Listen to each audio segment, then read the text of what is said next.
It's lovely to welcome everyone in the next round of our series of conversations with Nell about her life, her works, her thoughts. And today it's fantastic to have Wilhelm van Rensburg, Senior Art Specialist from Strauss and Company, with us. And Wilhelm is going to lead today's discussion with Nell.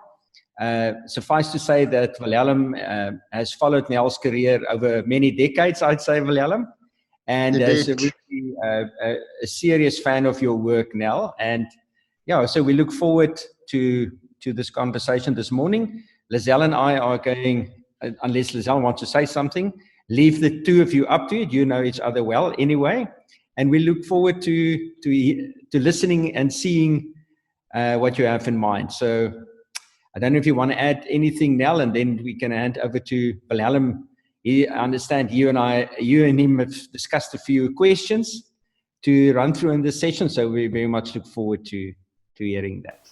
It's lovely to see Wilhelm, because I think we've come a long way together already from your university days. Yeah, indeed. I lived in an apartment half a block away from the Johannesburg Art Gallery, and I was literally in the Johannesburg Art Gallery every single day of my student years, either on the way to university or on the way back from it.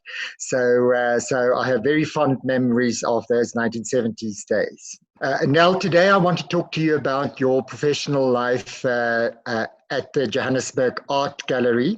And I want to start by asking you that you started your as a professional officer at the Johannesburg Art Gallery under the then director Anton Hendricks in 1957.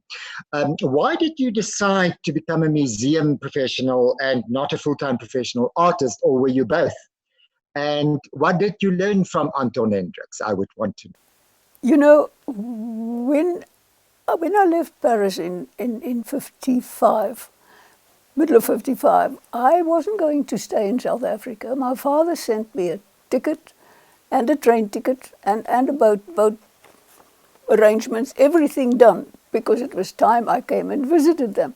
But I had to find my own way back, and I didn't have a penny. So I had to earn a living.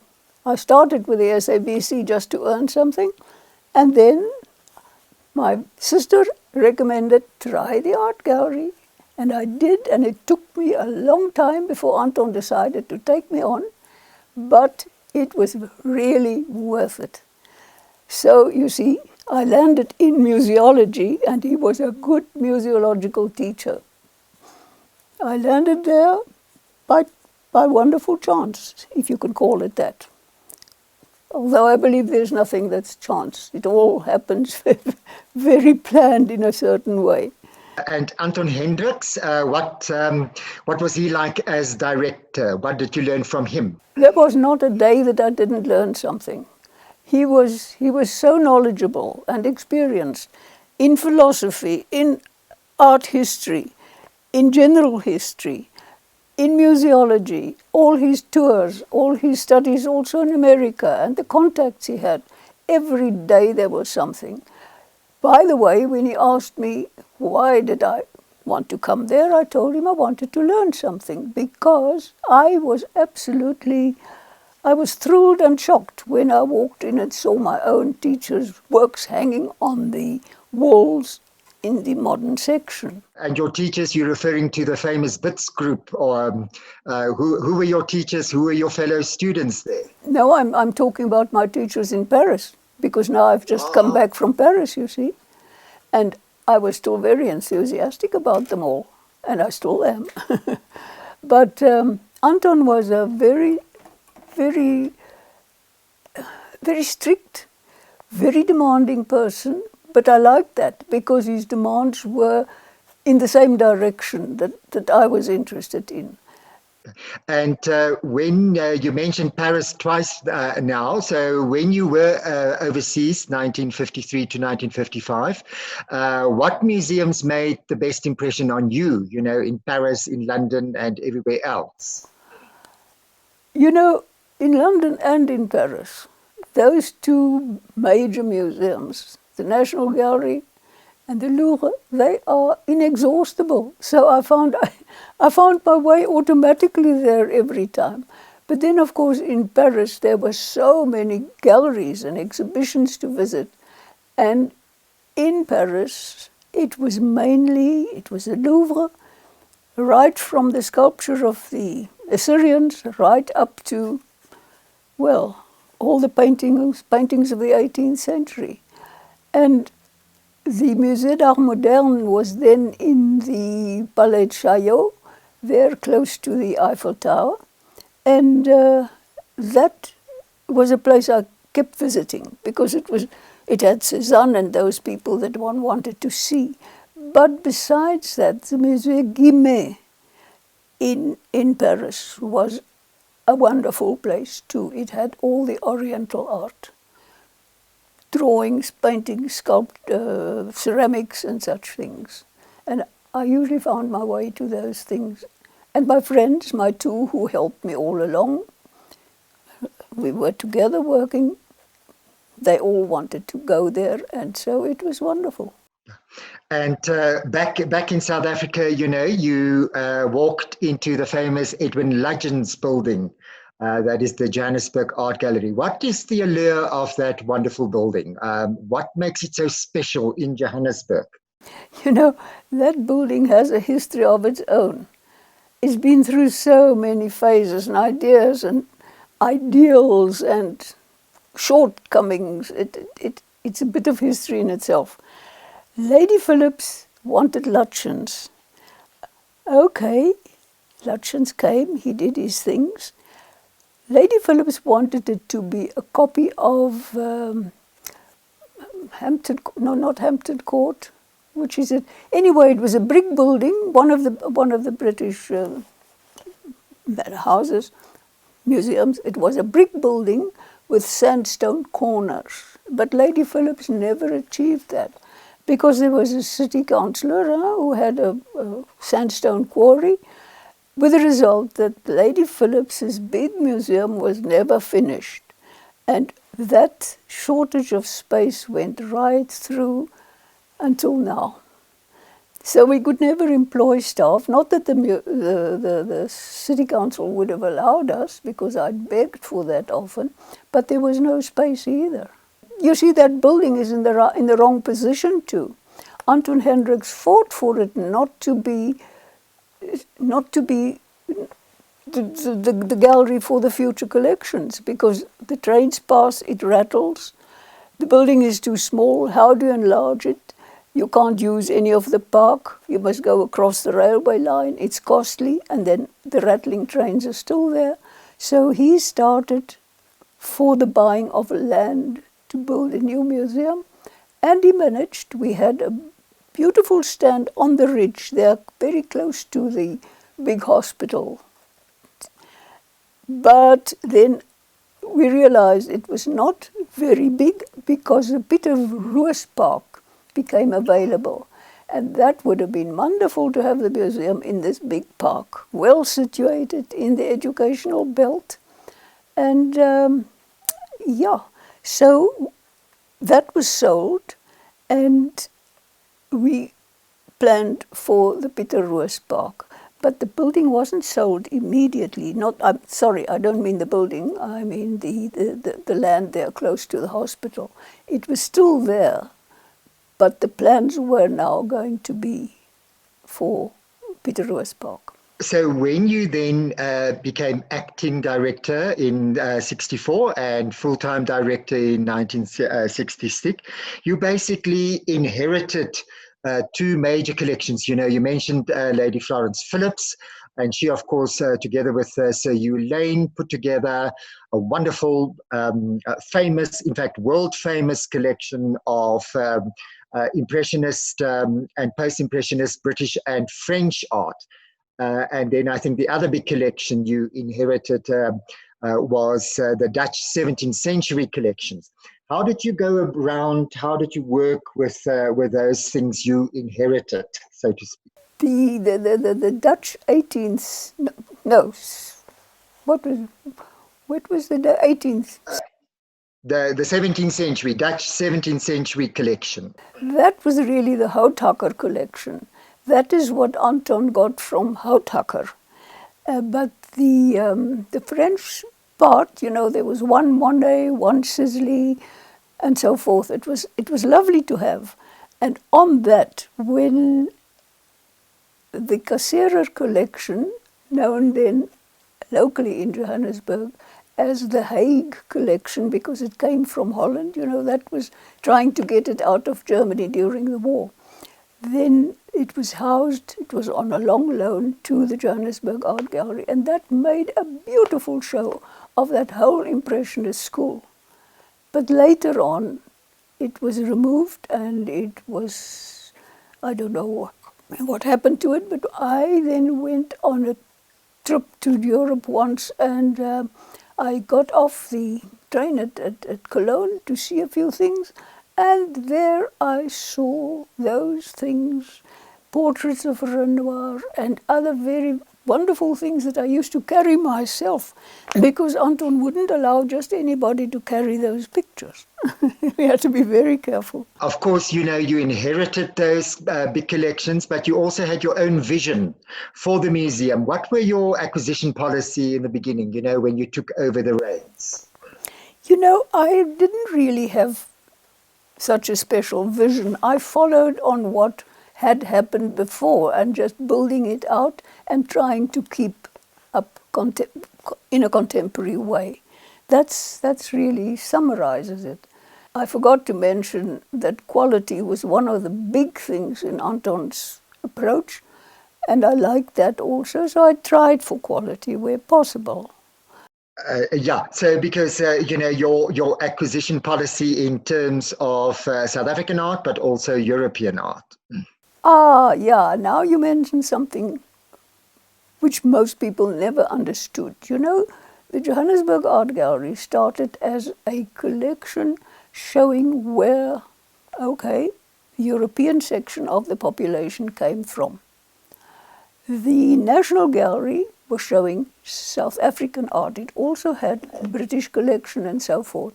But the policies that were followed were really, Johannesburg tries to keep up with not South African art, but other art from France and from England. And the National Gallery concentrates on South African. That is now building onto the collections. Although Anton decided that, no, we must have under the same roof possibilities of comparisons and similarities. So he did start the South African collection. But that was not the idea in the beginning, and that's something that went through until more was produced in South Africa, and then there was a greater demand to show them and have them and buy them, so that collection grew considerably. Okay, because I think in my mind, the two biggest contributions under your directorship, certainly for me, is the manner in which you built out the collection of the School of Paris, the École de Paris, and later on the color field paintings. So tell us about those two big parts that you contributed to significantly. You know, somebody wrote, I've forgotten her name now, the history of the Johannesburg Art Gallery. Well, I certainly didn't read it all, but there were some mistakes made there, because I did not start this European modern collection. As I said the other day, when I walked into that gallery, I saw them there. They were there. And the beauty is that there were Cubist pictures, Herbin, Glaise, and so forth, and onto that came the later people like Saint-Gier, Manessier, and Pignon. And I was so pleased to see them all. So what was left then to buy, it became all more and more and more expensive. The idea was now continue and see what you can do. So when I went to America on invitation, State Information Office, I met up again with Clem Greenberg, and he assisted me very much so that I could buy the Frankenthaler and the Ulitsky to keep up with trends as they developed. Because let us not forget, in the 60s, certainly 50s and 60s, and the earliest 70s, travel was not as general as you've come to know it in later years. Many people could never go to Europe to see these works. So it had good reason to buy them and have some good examples here, although not many, but if they're good, 2 pictures can do a lot for people. Yeah, certainly. I think you also then focused on developing the print collection. Oh, that is the jewel of the collection. It is so rich. It has the most wonderful Rembrandts, and that came from Howard Pym. He gave his collection way back in the early 30s. I think it was the early 30s, yes. And onto that, Anton built miraculously with a French school. We had, when we couldn't afford, the museum grant couldn't afford paintings by the contemporaries then, because remember, Picasso was still alive, Matisse still alive, all these people. But you couldn't afford their pictures, but you could afford their graphics. And these graphics are now, as you know, what prices they go for. So it has it is so rich, it is so wonderful. I hope it is still in good condition. No, I'm sure. And apart from the prints, you also launched the Sculpture Garden in 1971. Yeah, that's right. Because that, where the Sculpture Garden was between the 2 unfinished wings. And there we put up a railing.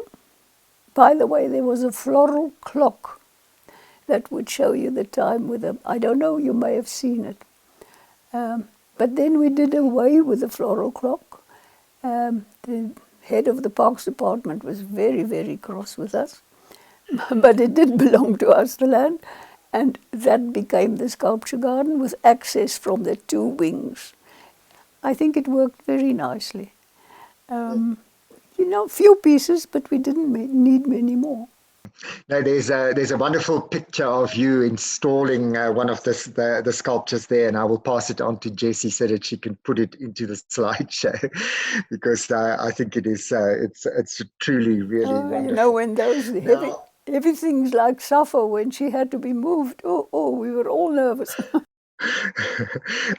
Now, you did allude to it, but tell us about the international study tour you undertook together with the Johannesburg chief architect, Mr. Buchanan Smith, in 1968.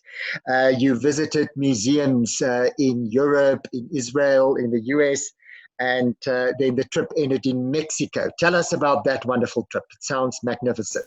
Oh, that took a great deal of preparation, because we had to arrange. First, I had to find out where are the most recently built museums, because after the war there was much building and going on, and many castles were turned into museums. Like Milan has a beautiful one like that. I've forgotten the name now. Anyway, then we went on this tour together. That was also quite a preparation, but there were some councillors in the council of the time that were very, very supportive of the gallery. I could name 3 straight away, but they were always helping. So we started in Israel. The Sculpture Garden in Israel, the whole place was just new then. How you would proceed from the open garden to the 4-walled garden, and then eventually into the building and so on. Very impressive. And we went to Louisiana, because Louisiana was also in a park. And then we came back and went right through Europe. Yeah, Louisiana is, of course, close to Copenhagen. That's right, yeah. And that museum was a little bit out of town, in a park, very much like what we would have liked. It would have been possible in Peter Roos Park. Then from there we went to America. starting in Los Angeles and going up to New York and also the West Coast, but finishing in Mexico City because it was the UNESCO conference in Mexico City. That museum was a jewel, huge, mostly sculpture, Mexican sculpture, but it was almost in a courtyard idea with sections. So it was a lovely place. And I'm sure you saw the Diego Rivera murals. There was not much time to see all that because the conference went on all the time and things were very interesting. So let's get on to the manner in which you see the educational task of the Johannesburg Art Gallery. What did you do? Did you do lectures, walkabouts? Tell us a little bit about your approach to education. Whenever a group asked, I took, because there was no staff, don't forget, I would take them personally. That happened to children, to grown-ups, and it depended on how often they asked. It became known and they asked more and more, but there was no possibility of having an assistant to do that at the time. Later on, I got 2 assistants. But I would have liked to, but to bus in students was also difficult because of transport. If you think of it now, it's laughable, but anyway, it was very possible, but council wasn't interested in assisting there. I think it's very important that lectures be given and that people come on tours more specifically, because lectures in front of the picture is so much more, as you know so well. No, I'm sorry, we could never do much as far as education is concerned. We had beautiful evening musical concerts, chamber music and such things. Also not that frequently, but when they happened, they were very, very nice indeed. And of course, I have to ask you about the Picasso Harlequin. Tell us that story. Yes, you know that story.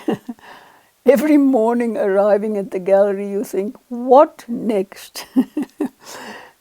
And a beautiful little piece that I remember was from Trechikov, because there I made the main page, the leader page, right at the bottom, one sentence. He said, I smoke her opinion for breakfast. So it just every day there came new things. We had a pack that size of cuttings from newspapers and so on. But the positive approach was definitely very supportive, but the other was far, far more heavy. But that Picasso had a grave effect on the Johannesburg Art Gallery. I think, yes, perhaps I should just tell you now. The then major councillor, the boss of Johannesburg, you may remember who it was, he was very insulted by the purchase of the Picasso. He couldn't imagine that we could have bought a thing like that.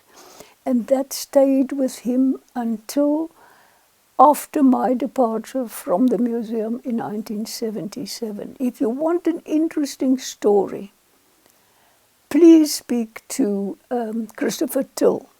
He told us at a meeting at Strauss and Company the wonderful story about Mr. So-and-so's very, very serious grudges about that picture.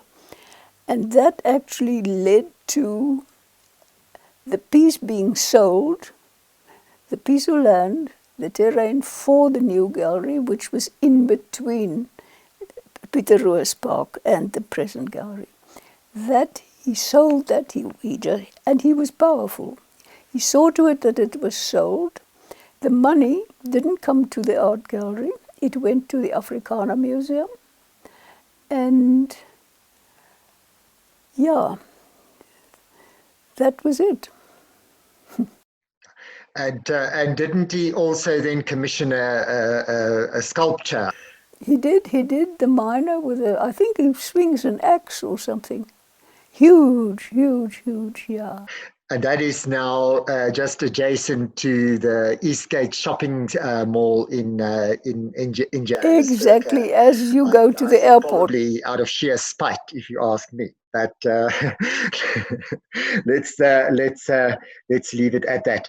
So, apart from the manner in which you build out the permanent collection, you were also very active in terms of temporary exhibitions, changing exhibitions. And what are some of the highlights? What are some of the most memorable exhibitions that you mounted at the Johannesburg Art Gallery over the years? Yeah, there were wonderful shows. There was the French tapestry exhibition. It was huge. We had to clear so many of the rooms for it. Write all the famous names, Lursa. I've forgotten some of them, but they were all there from what's a place in France? Doesn't matter. Anyway, and with the museum, with the collection came out one of the staff of the museum, and it was great because there were many talks about it, and it also went then to other. I think it went to Bloemfontein also. It was really an event. We had to have a very important opening, and they could lecture and talk about it, which was wonderful. What other exhibitions can you think of? Oh, the Bonnar Exhibition was great also. That was quite a difficult undertaking because it had to be insured for vast amounts, and to get the council to help there, that was tricky. But somehow they managed, and we had to go personally to the airport. The security was then. It wasn't like now, and you didn't have security companies. We were responsible. The secretary and I went to the airport. We followed them to the museum. You'd be amazed. But it was very nice. We felt very, very happy to have those things. And then, of course, now forgotten the name. Wildenstein was involved, and he didn't come himself, but sorry, that name is gone. But he came, and he came more than once, and also talked lots about it, and had a grand opening. So it was one of those big events. And fortunately, we got a nice few letters from the public about it. Oh, wonderful! Because I also have that catalogue that you produced at that stage. So maybe it might be an idea to get the image to Jessie so she can slip it into the interview when she edits it. So because I remember that exhibition quite well. And then I think there was also in 1968, didn't you also do the Erasmus retrospective? It was a traveling exhibition. Erasmus 1968. My goodness, now you remind me of something. Sorry, I don't remember that anymore. I remember Maggie Laubscher and many other South African artists. Like it was regular. We were all trying to show them all. Now you have if I go through the list, there are quite some illustrious South African artists there. Adolf Jensch in 1966, Fritz Krampe, 1967, Ruth Prowse, 1968, Maggie Laubscher, 69, Hugo Nudier the same year, and in 73, Peter Venning, 74, Moses Kotler, So you really had the big guns there. It's so nice to hear you remembering them so well. So the Johannesburg Art Gallery actually owned one, an El Greco, if I'm not mistaken. That's right. That I do remember. Yes, I wish it were still there. Yeah, too true. Yes. So in 1976, just the year before you retired from the Johannesburg Art Gallery, you again visited America and Spain. And again, I want to know the museums that made an impression on you during those two trips to America and to Spain. Well, I was impressed by the museum in Los Angeles. I've forgotten what it's called. It's probably the County Museum of Los Angeles. Yeah, that's the big one. In New York, there were new museums. Again, if you say the names, I will remember, but very new. They had just been opened. And, of course... Yeah, at that stage, I think the museum that opened, of course, Museum of Modern Art was in New York, the Guggenheim many years, but the museum around about that time was the Whitney Museum on Madison Avenue, designed by Breuer. Maybe that's the new one you're thinking about. There was still another one as well. And in Spain, perhaps? In Spain, when you visited Spain? No, Spain was a private trip. But America was a state information trip, and that's how I also went down to Arizona, and I was interested in seeing the Acrosanti, but that didn't work out. You know, these architects wanted to build this city on an outcrop of 3,000 people, just one city. But it didn't work out. They were producing beautiful copper bells that people bought and so on, made nice things, but it didn't succeed. But the American, the Spanish one was personal, and I also met some painters like Zobel in Cuenca, and the museum they have in Cuenca, that was a lovely little museum, beautiful. And small, but quality and, nicely situated, pleasantly presented, and so forth. And then, of course, the Prado and the Annex. So in 1977, when you retired, you passed on the baton to Pat Senior, who was the director between 1977 and 1983. What advice did you give her as the future director after you? Perhaps I didn't leave her enough advice because she had been with me for a number of years and did so well. I had full confidence in her, and I should have warned her more because she decided, let's try and be cooperative with that difficult counselor. And that was not the right thing to do.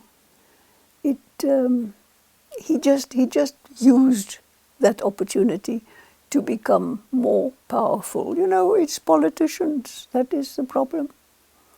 They can do very well, but they can also cause a lot of problems, as we all know so well. Yeah. Yeah, I think, if I'm not mistaken, she was instrumental in starting, it might be under your reign, the guest artist series that ran for a good 10 years. She did. Oh, yes, that's right. She started that, and that's what I wanted to mention to you also after my official trip to America. Excuse me, jumping back to this, remind me to do the rest.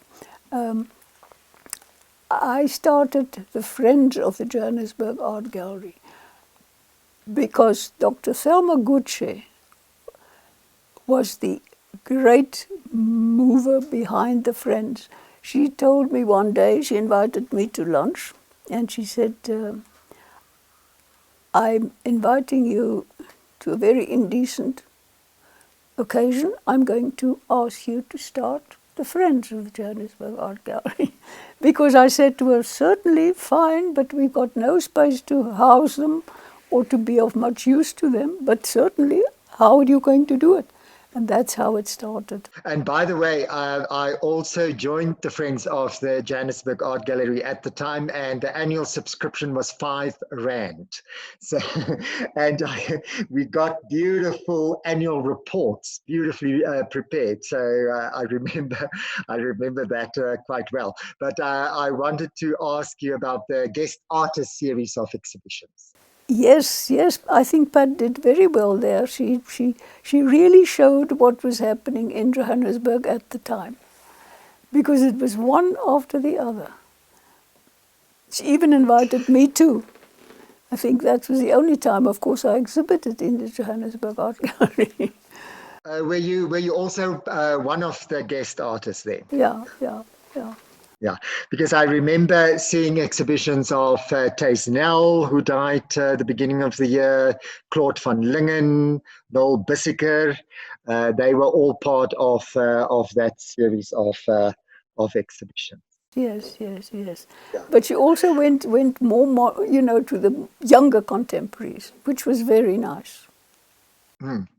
Great. And then after her tragic death, it was Christopher Till. Did you work with him at all? Did you know him well, or what? No, not at all. I met him sometimes at a dinner or so.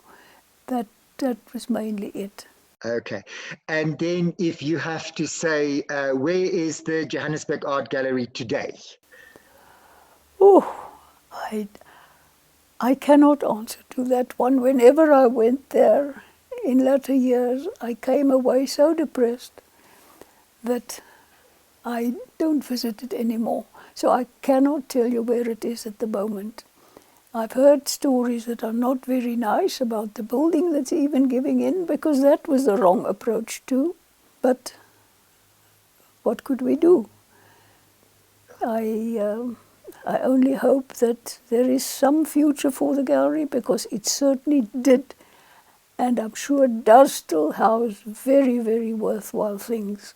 And it would be such a delight to just see something positive going to happen there. As with all museums in South Africa, support them and work for them. I'm so pleased that you are often speaking on these Zoom meetings and things about museums. I think that is so constructive. Yeah, no, indeed. Okay, now those are all my questions. If you want to add something I left out or forgot to ask you, you are welcome. I would like to just say to you that Anton Hendricks was so important in this Johannesburg Art Gallery. He took it from a moment where the previous directors would use the antique furniture that the mining magnates gave to the gallery in their homes. And then sometimes they would be there or they would not be there. And he made it into a museum, and he built up a fantastic library, reference library, purely reference, with antiquarian books in it that you just cannot get hold of anymore. And we tried always to continue building that. It took time to work through these antiquarian lists and so forth. But we tried, short-staffed, but we did. But then in later years, after the building had been changed and there was some space, then the Johannesburg Art Gallery got a wonderful librarian who really put that place in top order, with space and arrangement, and she really knew her book. She was outstanding. That was that I visited often, and then I would skip some of the museum halls. Yeah, and I just remember, when you mentioned furniture, I also recall that one of the aspects of the Florence Phillips collection was her collection of lace work. So she always intended to have what is known sort of like as an industrial type of school where people, especially women, could be trained in some handmade skills and craft work. And the lace collection also ended in at the Johannesburg Art Gallery, if I'm not mistaken. And it's interesting that you mentioned the tapestry, which is also sort of like a textile art, so to speak. Yes, yes, it is a lovely collection. If you're interested in lace, you must go there. But maybe something like that could happen after, when we become back to a new normal, because there's such talent in the local people that could, and it's wonderful. It's mind and hands together. It's lovely. So let's hope, because there was that sort of, in olden days they used to call it applied art, you will remember. Then, because there was this lace collection, when the Van Tilburg collection became available and it was going on sale, then Anton Hendricks bought the most beautiful, very, very good selection of Oriental ceramics. It should still be there, and it is really various periods represented with perfect examples, because the Van Tilburg collection was really good. I personally bought on the sale 3 pieces too, and I treasure them. I love them. Yeah, I think most of the Van Tilburg collection then landed up at Pretoria University, if I'm not mistaken. But I'm very pleased to hear about the ceramic art. Oh yes, you will enjoy them. You will. Okay, that's all I have, all the questions I have. It was certainly great to talk to you and to hear your recollections of the Johannesburg Art Gallery. Thank you very much. Thanks very much, Wilhelm. It has been most interesting to listen to the two of you. Thank you. And it must have been interesting to be a practicing artist on the one hand, and also a curator and working in that space on the other hand. Was that difficult for you, or could you keep the two personas apart easily? Up to 1964, I worked a lot, every night, every weekend, on my own work. But after 64, it became more and more difficult. Then I only had certain nights and certain weekends to work. So that determined how much one could do. But before 64, I remember at one stage I used a lot of tempera, because it dried quickly, and gouache. It dried quickly, and oil paint is too slow, so I stopped using those for a while. That's what I could remember. In your time there, was there, I guess an artist is always in one or another way in conversation with other artists, what they are thinking, or art movements, whether you want to or not, your work will be categorized with a broad category, even if it's just abstract versus realist.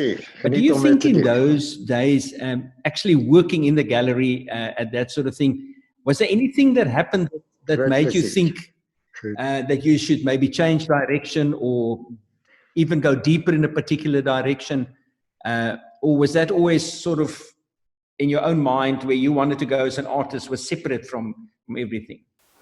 I think to a great extent it was separate from, because I wanted to get to know how I can use the medium, how I can use the language, the technique.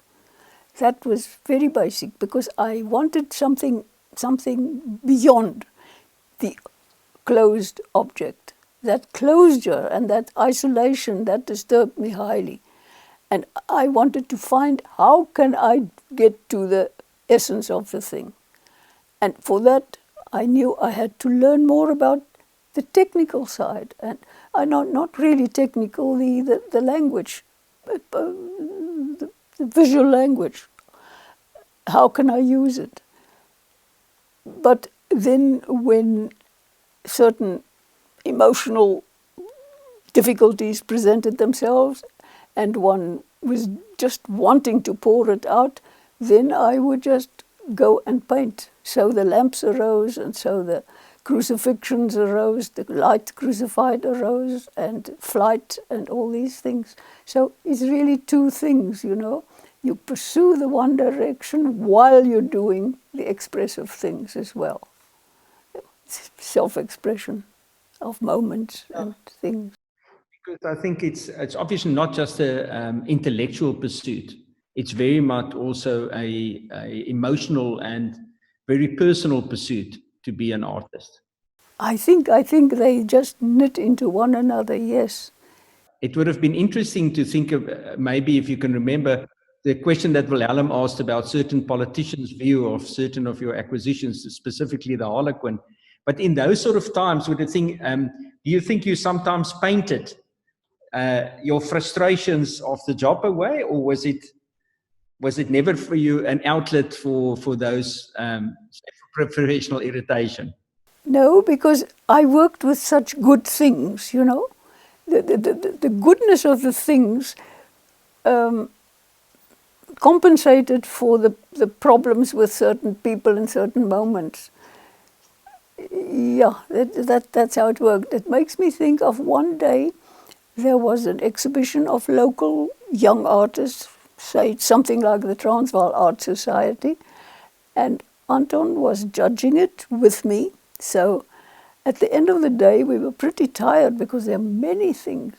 And he called me into his office and he said, "Come, let us unpack this yench. It has arrived in the course of the day."